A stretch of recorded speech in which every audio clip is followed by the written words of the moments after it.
Was berechtigt einen Menschen, ein wildes Tier zu Hause zu halten?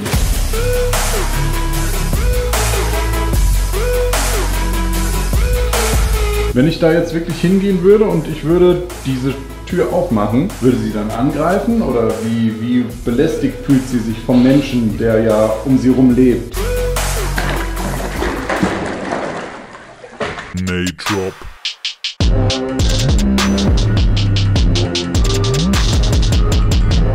Einen wunderschönen guten Tag, Leute. Ich stehe vor einem Haus. Ich habe nur einen Zettel bekommen, wo eine Adresse drauf steht von Rudi. Da haben wir gestern dieses Video gefilmt.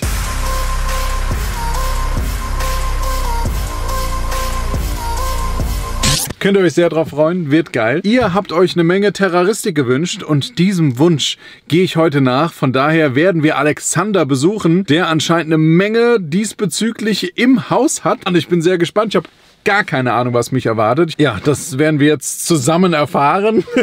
Ich hoffe, das ist auch alles artgerecht. Ich habe von großen Tieren gehört, also schauen wir mal rein.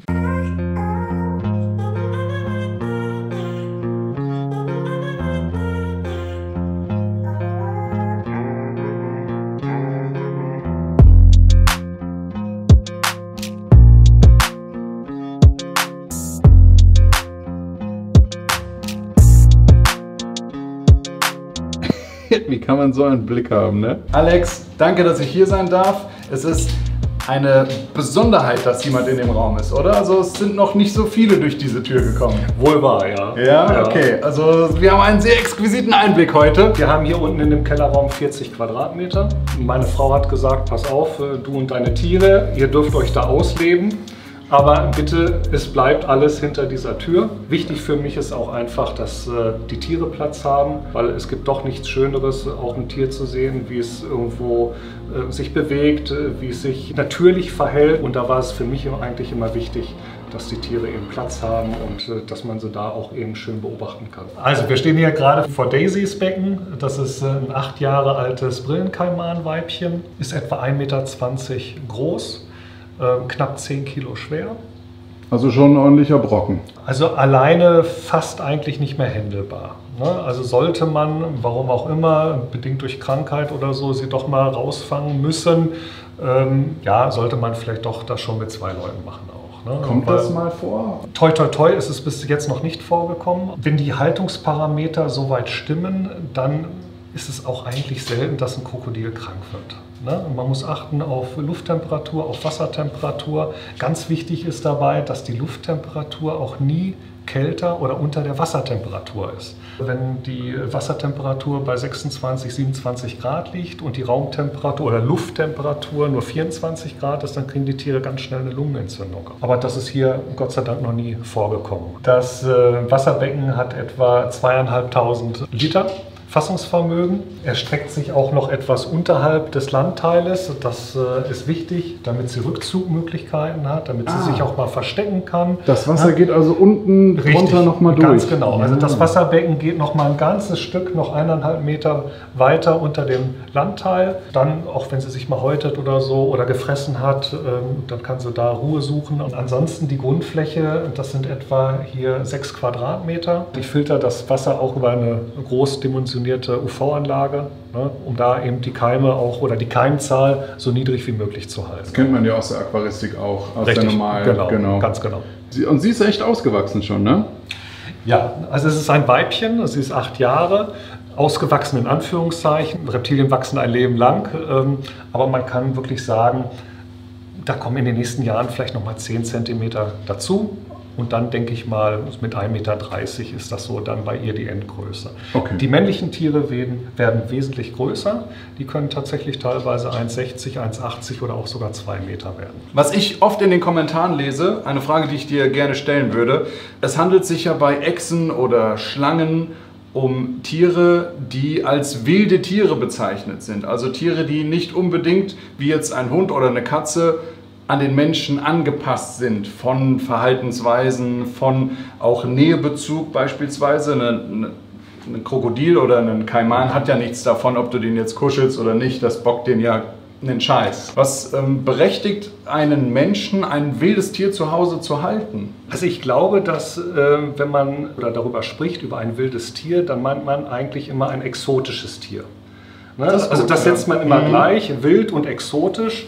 Und was spricht jetzt gegen ein exotisches Tier? Sag mal, auch ein Hund, selbst der kleinste Chihuahua, kann von mir aus auch wild werden. Auch wenn ich den ärgere und piesacke, dann wird er auch wild. Ja.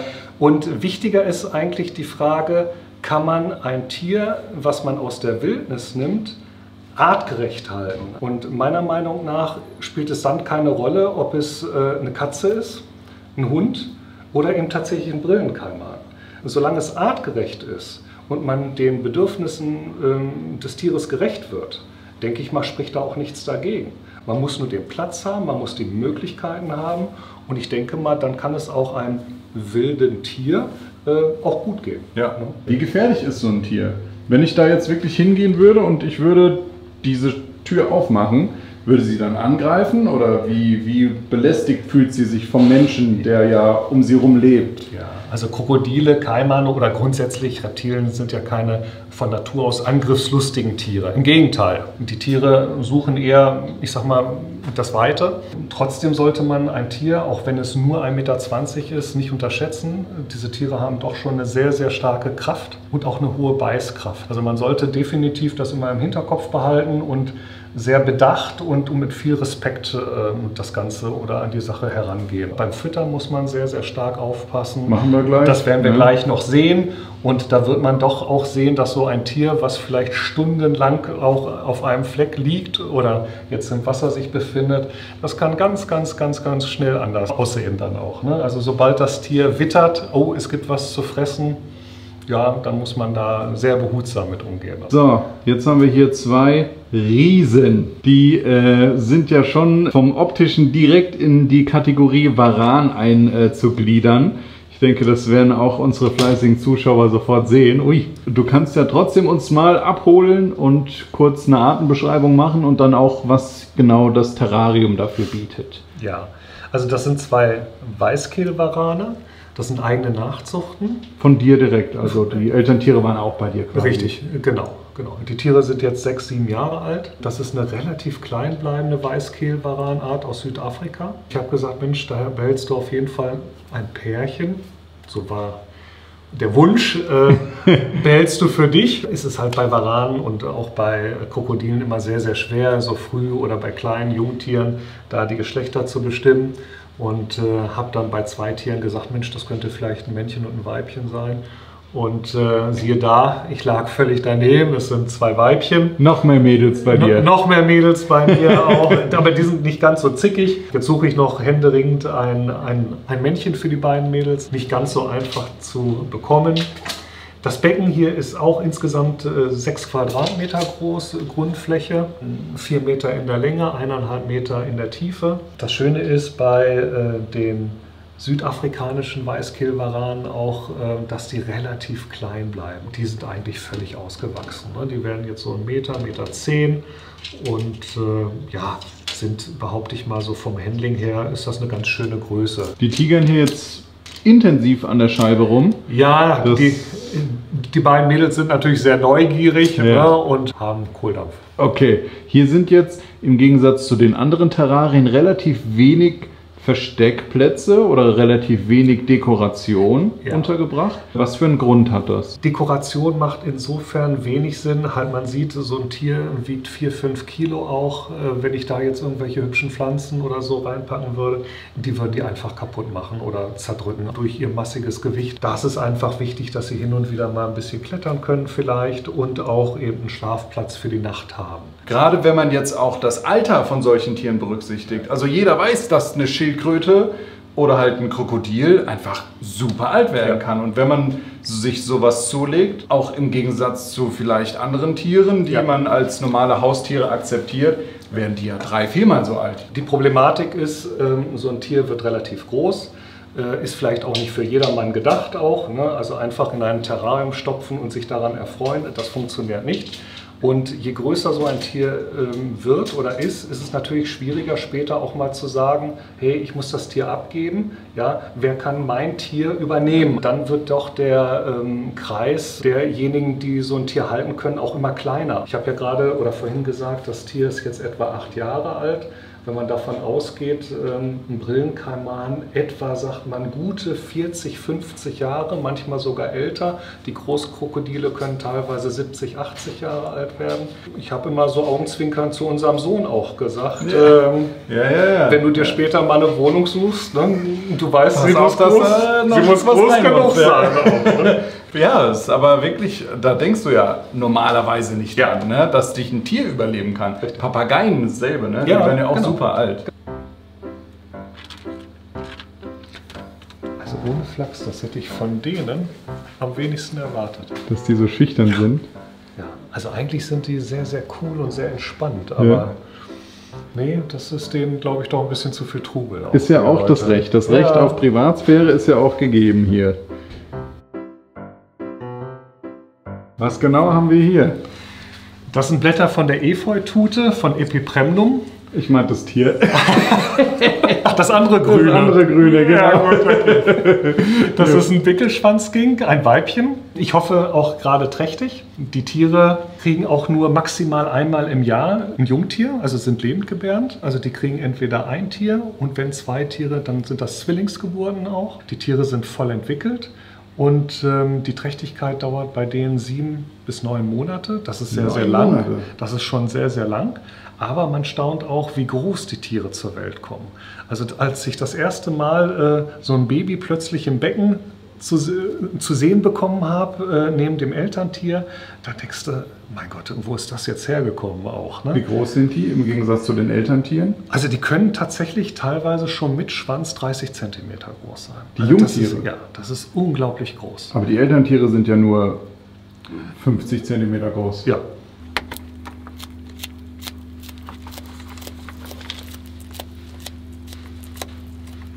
Und das sind auch Nachzuchten hier? Das sind auch alles Nachzuchten, richtig. Okay. Genau. Wie viel Platz bietest du so einem Tier? Weil das ist ja auch schon wieder ein Riesenbecken, was wir hier sehen. Ja, also das Becken oder die 4 Becken, die hier nebeneinander stehen, die sind alle 1 Meter breit, 1,20 Meter tief und 1,30 Meter hoch. Und wichtig sind dann Versteckmöglichkeiten? Genau, Versteckmöglichkeiten, das sind reine dämmerungs- und nachtaktive Tiere, die also nachts rausgehen. Da ist es eigentlich wichtig, die Versteckmöglichkeiten, allerdings so in Gefangenschaft kommen die auch gerne mal tagsüber raus. Das ist ihre natürliche Nahrung auch, ne? Das fressen die auch in freier Wildbahn, aber sie kriegen vor allen Dingen auch Salat, Obst und Gemüse, aber in erster Linie tatsächlich Salat. Ist das nicht giftig? Also ich kenne das aus dem Dena, ne? Ja, also für normale, in Anführungszeichen normale Haustiere wie Katzen, Hunde oder auch für uns Menschen ist das wirklich hochgradig giftig. Also das sollte man tunlichst sein lassen.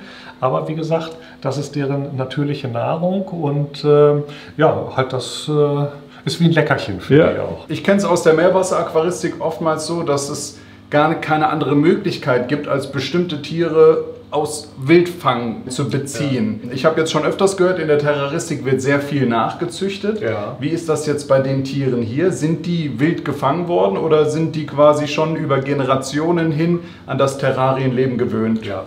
Also größtenteils, ich sag mal zu 90% sind das alles Nachzuchttiere. Auch Daisy, hier das Brillenkaiman-Weibchen, ist eine Nachzucht. Und auch hier die Rochen, das sind alles Nachzuchten und keine Wildfänge. Und jetzt sitzen wir einmal ganz gemütlich neben deinem kleinen Mini-Amazonas. Genau, wir haben hier ein 3000 Liter Süßwasserbecken mit insgesamt 11 Süßwasserstechrochen.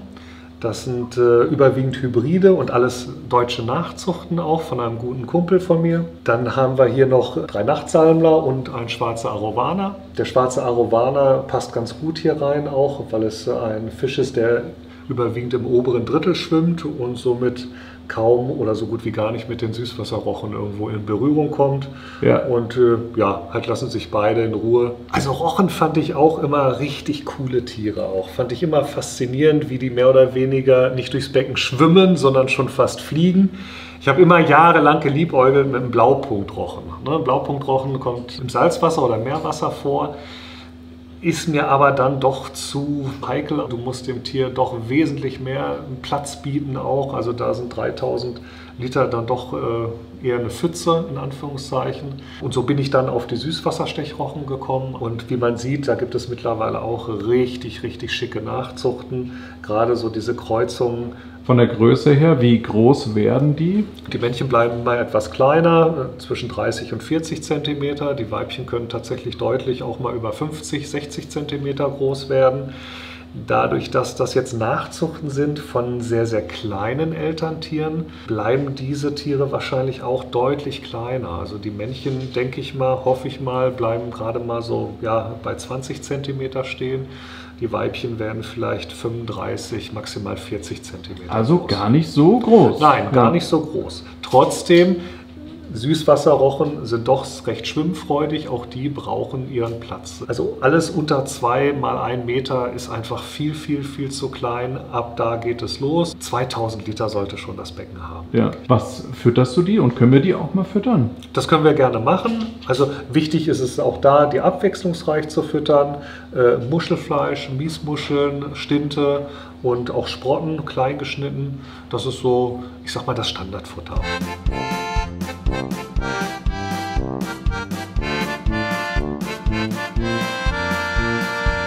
So, Terrarium ist offen. Wie gehen wir vor bei der Fütterung? Aufpassen, Abstand halten und mal gucken, was passiert.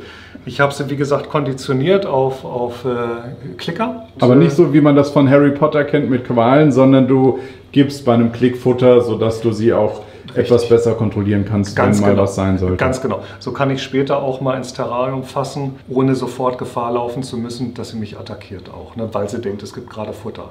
Ne, deswegen kombiniere ich das immer mit so einem Klickerreiz und das funktioniert sehr, sehr gut.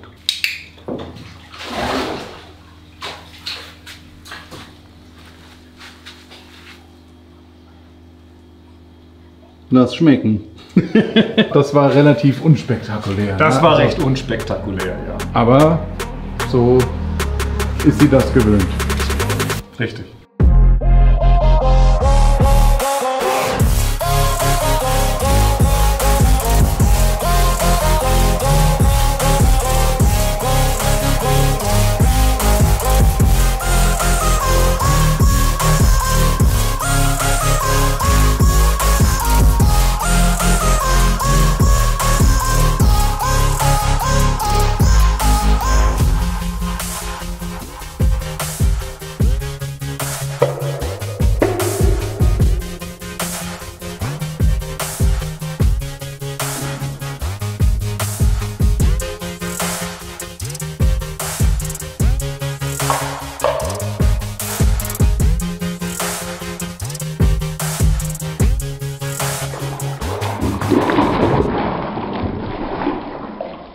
Wie peinlich, hat sie sich erstmal direkt verzogen jetzt, weil sie sich schämt.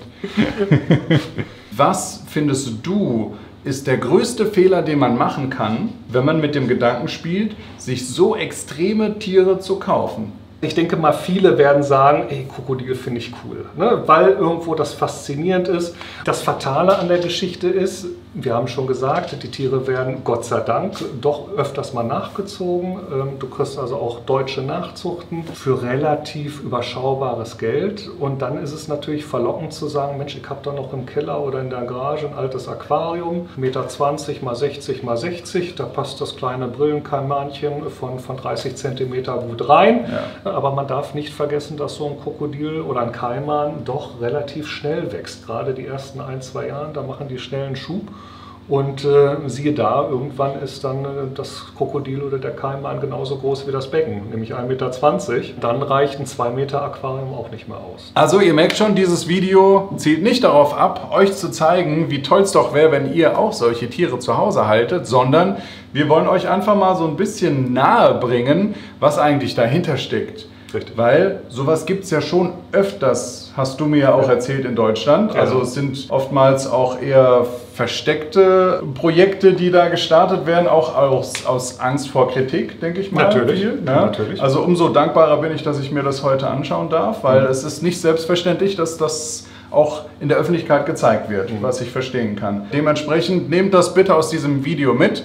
Das hier ist kein Anreiz, sondern das hier ist ein Idealbeispiel für eine Haltung mit dem nötigen Platz und vor allem auch mit dem nötigen Know-how. Du hast ja schon gesagt, und das kennt man ja auch von Krokodilen oder Kaimanen, dass die sich sehr, sehr wenig bewegen. Ja. Also ich sage mal so, Brillenkaimane gehören noch, und das mit großen Anführungszeichen, noch zu den bewegungsfreudigsten Kaimanen oder Krokodilen.